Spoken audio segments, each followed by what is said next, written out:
Leo, it's Maria. The housekeeper's voice was strained over the phone. She's refusing to eat again. I stormed into the darkened room, my eyes adjusting to find Claire curled up in the far corner of her massive bed. Claire, I said softly, the sun's out today. It's beautiful. She looked up, and her eyes were empty, hollowed out. What's the point of being alive? Later, so much later, she would finally smile for me again. And on that very same day, I would have to look her in the eye and say, I never loved you. My name is Leo Morgan. I was a standard-issue tech drone, another casualty of the startup grind, and the brutal hours had bleached all hope for my life. Then one night, after a code sprint that had me staring at a screen until 3 a.m., I finally passed out with my face glued to the keyboard. And then, I shot upright in bed, my heart hammering. I took in my surroundings, my mind reeling. This wasn't my cramped studio apartment in Brooklyn. This was a sprawling, sun-drenched bedroom that looked like it belonged on the cover of an architectural magazine, with heavy oak furniture and floor-to-ceiling windows overlooking a vast green lawn. Sir, you're awake? A woman in a neat uniform, a housekeeper, I guessed, stepped into the room. It's about Miss Claire. She's refusing to eat again. Your father asked if you would try talking to her. I was completely lost. What the hell was happening? Was I dreaming? Then a flood of memories that weren't mine rushed into my head. I'd been dropped into the life of another Leo Morgan, the heir to a fortune. And Miss Claire was Claire Sullivan, my childhood friend. According to this new intel, Claire had always been quiet and withdrawn, but recently she'd fallen into a deep depression, shutting herself away from the world. The whole family was terrified for her. A thought, clear and sharp, cut through my confusion. I'm from the 21st century. I know about this stuff. How hard could it be to help someone with depression? Claire's room was sealed behind thick, blackout curtains, making midday feel like midnight. I pushed the door open and saw a frail silhouette huddled in the corner of the bed. That was Claire. Claire. I called out gently. She looked up, her face pale and drawn. Her eyes were vacant. Leo, what are you doing here? A pang of sympathy hit me. I walked over and sat on the edge of the bed. I heard you weren't eating. You can't keep doing this. I'm not hungry. She looked down at her hands. Besides, it doesn't matter. There's no point to any of it. I sat beside her, keeping my voice low. Claire, you know, your meaning in life isn't about what other people think. It's about you. She froze, a flicker of surprise in her eyes. It was obvious she'd never heard anything like that before. Look, I said, pointing toward the window. The sun is amazing out there. Why don't we go for a walk? No, I don't want to, she whispered, shrinking further into the corner. I thought for a moment, then an idea hit me. Okay, then how about I tell you a story? What story? It's about a little stray dog who was afraid of everything. From that day on, I went to Claire's room every day. I told her stories from my world, silly jokes I remembered from the internet, and I started weaving in basic concepts from psychology. Claire, have you ever heard of cognitive behavioral therapy? No, it's about changing the way you look at things. For example, you might feel like you're useless, but the truth is you can paint, you play the piano beautifully, and you write poetry. Those are incredible talents most people don't have. A tiny spark ignited in her eyes. Really? Absolutely, I said, my tone firm. Everyone has value. Sometimes we just get blinded by the darkness. Slowly, she started opening up. She began talking to me, and more importantly, she started eating again. A month later, she finally agreed to leave her room. Leo, the flowers in the garden are beautiful, she said, a fragile, long-lost smile gracing her lips.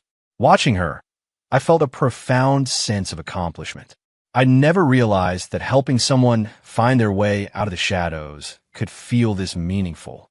3 months into our new routine, Claire was transforming. She was painting again, filling canvases with color.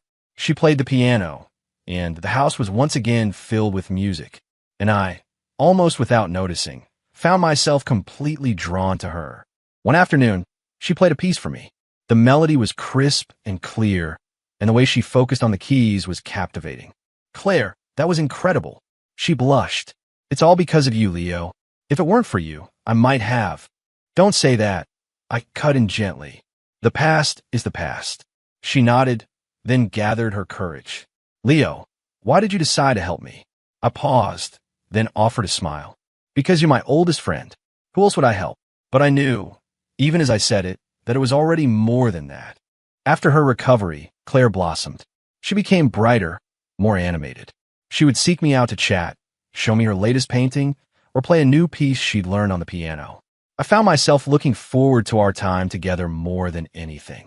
Leo, look at what I painted today. She ran up to me, holding out a canvas. It was a painting of the two of us in the garden. It's amazing, I said honestly. You're getting better every day. Yeah, she beamed proud. I've decided. From now on, I'm only painting for you. My heart warmed, but I kept my cool on the surface. Well, in that case, I'll have to get a bigger vault. In truth, I had already carefully stored every single painting she had made since she'd started again. One day, she asked me out of the blue, Leo, is there anyone you like? My heart skipped a beat, but I managed a casual, not at the moment. What? Oh, no reason, she said, looking down at her feet. Just wondering. Seeing her disappointment, a wave of regret washed over me. I wanted to say it right then. Yes, it's you. 6 months later, Claire had made a full recovery. She was not just back to her old self. She was more vibrant and beautiful than ever. One afternoon, she found me by the library, a nervous energy about her. Leo, I have to tell you something. What is it? She took a deep breath. I'm in love with you. I was completely stunned. I know you might not feel the same way, she rushed on, but I had to tell you. These past 6 months, you saved me. You gave me the courage to live again. I want to be with you, not just out of gratitude, but because I really, truly love you. My heart was hammering against my ribs, but a cold dose of reality washed over me. I'm not from here. One day I have to go back. And besides, her feelings were probably just a mix of gratitude and dependency. It couldn't be real love. Claire, you're still figuring things out, I said, the words tasting like ash in my mouth. You shouldn't rush into anything. Disappointment clouded her face. So I was wrong. No, I said, gently touching her hair. You're wonderful, truly. It's just, now isn't the right time. Though she was hurt by my rejection, Claire didn't give up. She became even more determined, finding any excuse to be near me. Leo, I baked cookies. Have one. Leo, the sunset is incredible tonight. Let's watch it together. Leo, I wrote a new poem. Can you read it? Her persistence began to wear down my defenses. One evening, she came down with a fever, and I sat by her bedside all night, replacing the cool cloth on her forehead. Leo, do you really not like me at all? She asked, her voice weak. Seeing her so pale and vulnerable was like a knife in my chest. Claire, just rest. Don't think about that now. But if you don't like me, why are you so good to me? She whispered, tears welling in her eyes. I reached out and wiped a tear from her cheek. Because you're the most important person in the world to me. The most important person. A flicker of hope returned to her eyes. Yeah, I nodded. So you have to get better. What I really wanted to say was, because I love you. Just as our connection was deepening into something undeniable, a voice echoed in my mind, cold and digital. Host, the mission is complete. Prepare for extraction. I froze. So it was true. I was brought here by some kind of system, and my only purpose was to cure Claire's depression. When am I leaving? I asked the voice in my head. In 3 days. 3 days. That was nothing. I looked out the window and saw Claire in the garden, easels set up, painting the roses. An overwhelming sense of loss washed over me. But I knew I had to go. This wasn't my world. I couldn't ruin her life by staying.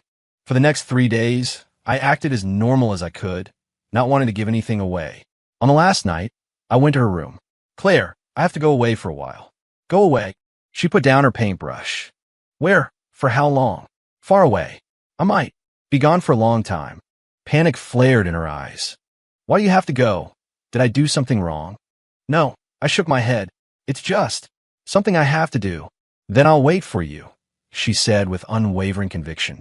Looking at her, my heart shattered. Claire, don't wait for me. You're young. You'll meet someone better. No, she said, her eyes filling with tears. I only want you. I took a deep breath and made the hardest decision of my life. Claire, the truth is, I never loved you. She stared at me, completely frozen. I was nice to you because I felt sorry for you. Now that you're better, my job is done. I forced the cruel words out. You're lying, right? She sobbed. I closed my eyes and turned to leave. Take care of yourself. The next morning, I vanished. When I opened my eyes, I was back in my tiny Brooklyn apartment. The faint imprint of my face was still on the keyboard, lines of code glowing on the monitor. It was all a dream, but I knew it wasn't. I picked up my phone, and there, on the screen, was a new message notification from Instagram. The profile picture was a candid shot of Claire, smiling in the garden. The message read, "Leo, where are you?" I was breathless. Had she crossed over too? My fingers trembled as I typed a reply. "Claire, is that you?" Her response was instant. "It's me. I've been looking for you for so long." "How did you get here?" "I don't know," she replied, followed by a crying emoji. All I knew was that I had to find you. My mind was a chaotic mess of emotions. I was overjoyed to have found her again, but terrified for her in this strange, new world. "Where are you right now?" "I don't know. There are so many things here I don't recognize." I immediately sent her my location. "Can you find this address? I'll come get you." Half an hour later, I saw her standing on the street corner below my apartment building. It was the same familiar face, but she was dressed in modern clothes, looking both completely out of place and utterly familiar. "Leo." She ran into my arms, sobbing. I held her tight, a storm of feelings raging inside me. "It's okay. Let's just go upstairs." Back in my studio, I started the monumental task of explaining the modern world to her. This is a smartphone. You can use it to call people and send messages. This is a laptop. For work, watching movies, shopping. This is an air conditioner. It makes the room cool or warm. She was like a curious child, fascinated by everything. This world is magical. But the magic quickly faded as reality set in. "Claire, you don't have an ID. You can't do much of anything without one." "What's an ID?" I rubbed my temples, a headache forming. Getting her settled in this world was going to be a long, complicated process. In the weeks that followed, I managed to pull some strings and get Claire a legal identity, found her a part-time job at a local art supply store, and taught her the basics of modern life. But I kept a wall between us. "Leo, why won't you talk to me?" "I'm busy with work." "Then why won't you have dinner with me?" "I have to work late." "Then why won't you watch a movie with me?" "I'm tired." The truth was I was scared. I was terrified that if I let my guard down, I would never be able to let her go again. Claire looked at me, her eyes brimming with hurt. "Leo, are you still mad at me?" "No." "Then why are you being so cold?" I turned my back to her. "I just don't think we're right for each other." My coldness didn't deter her. Every morning, she'd have breakfast ready for me. "Leo, I learned how to make pancakes. Try some." "I'm not hungry." "Then I made you a smoothie." "For the vitamins." "I'm not thirsty." "Then I bought you your favorite coffee from the corner cafe." I don't want it." Disappointment flashed across her face, but she persisted. "Okay, I'll leave it here in case you change your mind." Every night, she would wait up for me. "Leo, you must be exhausted." "Yeah, I made some soup. You should have some." "I don't want any." "Then I drew a hot bath for you." I could do it myself. Watching her bustle around, trying so hard, filled me with a mixture of warmth and overwhelming guilt. Though I acted indifferent, I was always watching over her. Once she got sick, I pretended not to care, but I secretly bought medicine and left it on her nightstand. "Leo, did you buy this for me?" "No. Must have been the neighbors." "The neighbors? We don't know them." "Well, maybe the delivery guy made a mistake." She smiled faintly. Would a delivery guy buy cold medicine for a stranger? I felt my face flush and quickly changed the subject. "Just take the medicine." Another time, she cut her hand while cooking, and I rushed into the kitchen. "How could you be so careless?" I said, anxiously examining the cut. "It's just a tiny nick. It's fine," she said, trying to calm me down. I carefully cleaned and bandaged her finger, my touch as gentle as if she were made of glass. "Leo," she said, watching me, "you do still care about me, don't you?" My hand froze. That night, I lay in bed, unable to sleep. All I could see was Claire, her smile, her tears, her frustration, the way she looked when she was happy. I knew what I was running from. I was afraid of falling in love with her all over again, only to lose her. But even more than that, I was afraid I wasn't good enough for her. I was just an ordinary programmer living in a tiny apartment. She was this incredible, talented artist who came from a world of elegance and grace. The gap between us felt a million miles wide. "Leo, are you asleep?" Her soft voice came from outside my bedroom door. I stayed silent, pretending. "I know you're not," she continued. I just wanted to tell you, no matter how you treat me, I'm not giving up. My heart seized in my chest. Because I love you. Her voice cracked with emotion. In this lifetime, you're the only one I will ever love. I squeezed my eyes shut as a tear finally escaped and rolled down my cheek. The next day, I made up an excuse to get her out of my life, at least for a little while. Claire, I might have to go on a business trip. A business trip? Anxiety flashed in her eyes. Where? For how long? To San Francisco. For about a month. It was a lie, of course. I was just running away. Then I'll go with you. No, I said flatly. It's for work. You can't help. The hurt in her eyes was sharp. I wouldn't be any trouble. Just stay here. I'll be back before you know it. I packed a bag, planning to check into a hotel for a few weeks. Leo, she called out as I reached the door. You don't want me around anymore, do you? I stood with my back to her, unable to answer. If you really don't want me, I can leave, she said, her voice barely a whisper. I won't bother you again. A wave of panic hit me, but I forced myself to be cruel.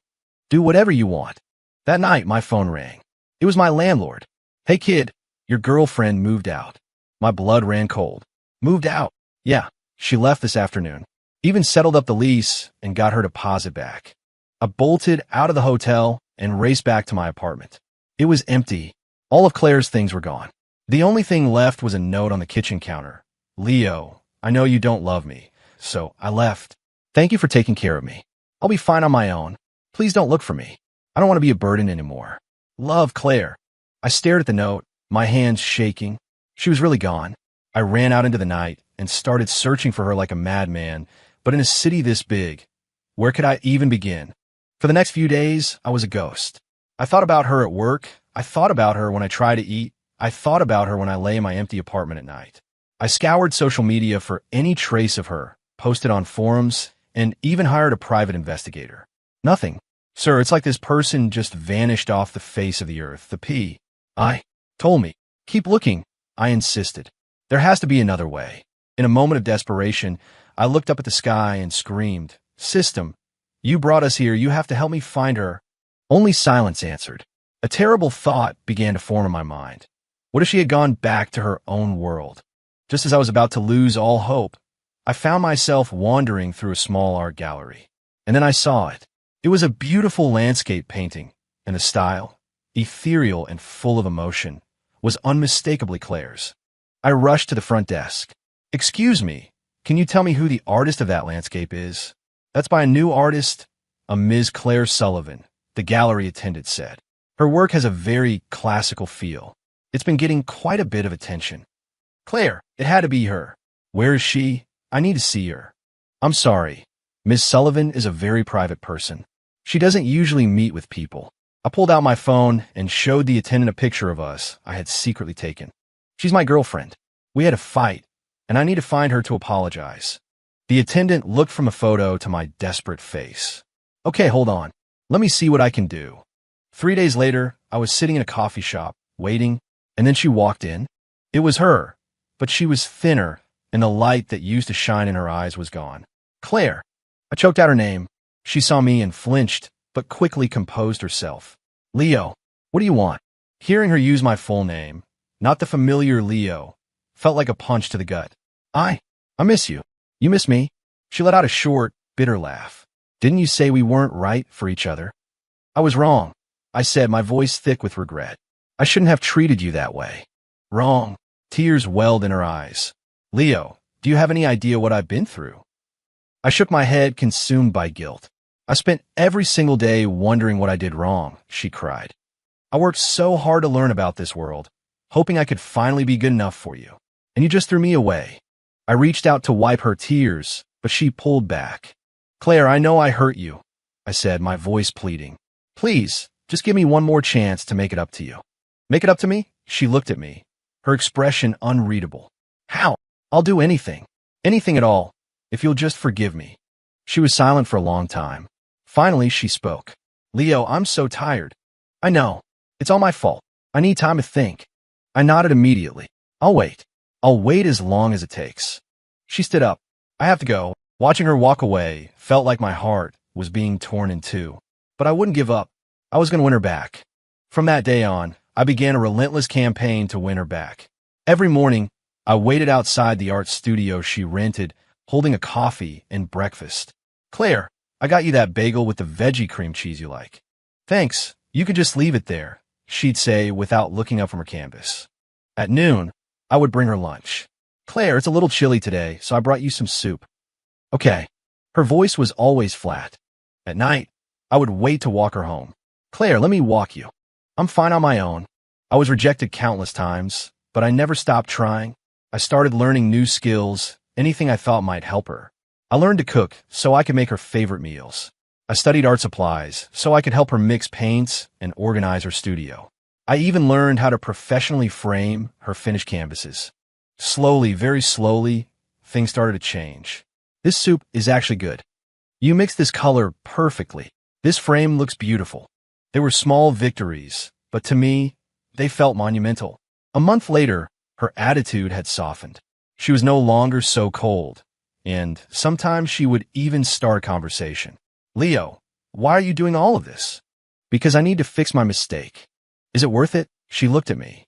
For someone who doesn't love you anymore. I met her gaze directly. Claire, do you really not love me anymore? She hesitated, then looked away. I don't know. Then let me prove it to you, I said, taking her hand. Let me earn your heart back. She didn't pull away, and in that moment, I felt a surge of hope. Another month passed, and I knew the time was right. I went to her studio early and filled it with hundreds of her favorite flowers. White gardenias. Claire, I need to talk to you. She walked in and gasped, her eyes wide with surprise. Leo, what is all this? I love you, I said, dropping to one knee. I really, truly love you. Leo. Tears began to stream down her face. I know I hurt you, but I finally understand, I said, looking up at her. A world without you in it is meaningless to me. But, no buts, I interrupted. I love you. Not out of pity, not out of duty. I love you for you. She was sobbing now. I love you too. I never stopped loving you. I stood up and pulled her into a tight embrace. I'm so sorry I put you through all that. It's okay, she whispered into my chest. As long as you're back. After we got back together, life became impossibly sweet. Every morning, I woke up early to make breakfast. Leo, you're up so early, she'd say, rubbing the sleep from her eyes as she shuffled into the kitchen. I want you to wake up to a hot meal every day, I'd reply with a grin. You're going to spoil me. That's the plan, I said, pinching her cheek. I'm going to make you the most spoiled, happiest woman in the world. She would blush and playfully push me away. We'd go shopping, and I'd patiently wait as she tried on a dozen different outfits. We'd watch movies on the couch, her head resting on my shoulder, and I'd hold her tight, promising her that I would spend the rest of my life making her feel loved and secure. After a year, I knew it was time to take her home to meet my parents. Mom, Dad, this is my girlfriend, Claire. It's so nice to meet you both, she said politely. My mom adored her instantly. Oh, look at her. She's so beautiful and has such lovely manners. Mom, don't embarrass her, I mumbled. I'm not embarrassed, Claire said, blushing. At dinner, my dad asked, so Claire, what do you do for a living? I'm a painter, sir. A painter, my dad said, intrigued. We'd love to see your work sometime. Claire showed them photos of her paintings on her phone, and my parents were blown away. Wow, she's incredible, my mom exclaimed. Our Leo is a lucky man. Mom, it's me who's the lucky one, Claire said sweetly.